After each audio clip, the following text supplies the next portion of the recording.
Hello বন্ধুরা, কেমন আছেন সবাই? আশা করি ভালো আছেন। তো আজকে শহরে রান্না করতেছি গ্রামীণ চুলো দিয়ে। দেখুন, গ্রামের মতো সুরমা মাছ দিয়ে আলু দিয়ে রান্না তো বন্ধুরা, মাটির চুলার মধ্যে রান্না এই প্রথম শহরে রাঁধতেছি। মাটির চুলার মধ্যে মাছ দিয়ে আলু দিয়ে। এটা হলো সুরমা মাছ। সুরমা মাছ দিয়ে আলু দিয়ে রান্না।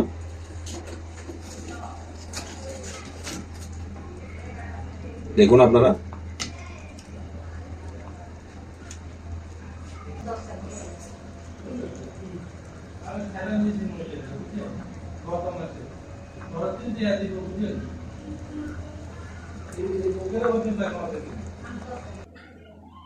এটা হচ্ছে সুরমা মাছ।